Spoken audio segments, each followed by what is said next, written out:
اهلا، كي دايرين؟ لاباس عليكم بخير؟ كنتمنى تكونوا كاملين بخير وعلى خير. اليوم ان شاء الله نصب لكم هاد الكيكه هذه اللي كتطلع خطيره بمقادير اللي هي بسيطه، يعني بين وبين.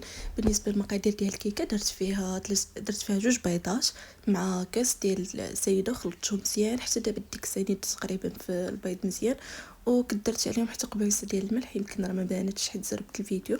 من بعد زدت عليهم كاس ديال الزيت، عاوتاني تخلطت مزيان، ومن بعد زدت عليهم قشور ديال الحامض غير على وديت باش ما تجيش ديك الصفوريه ديال البيض، وحتى العصير ديال الحامض، يعني ديك الحامضه عصرتها وقشرتها.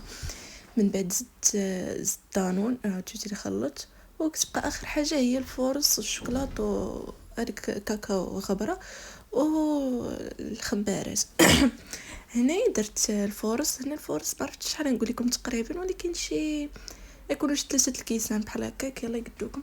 ولكن من الاحسن يكون الخليط، المهم ما تقووش ليه الفرص بزاف باش ما عرفتش كيفاش نوصفها لكم، باش ما يجيش داك الخليط ثقيل بزاف، فهمتوا؟ باش ما تجيش الكيكه مدقصه. من الاحسن تخليو الخليط شويه بحال هكا تقريبا نفس القوام اللي درت انايا. راه كتبان لكم كيبان لكم العجينه هي خفيفه شي شويه، فهمتوا؟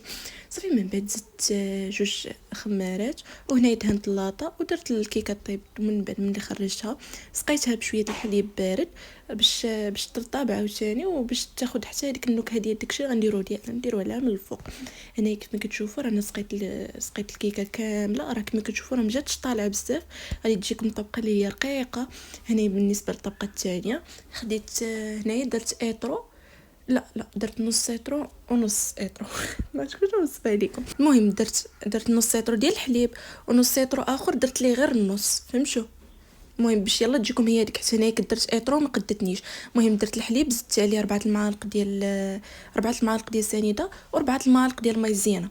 هنا كما كتشوفوا راه ما قدنيش نص ايطرو الاول اللي درت حيت لاطاش شويه كبيره. صافي من بعد زدت النص الاخر اللي قلت لكم.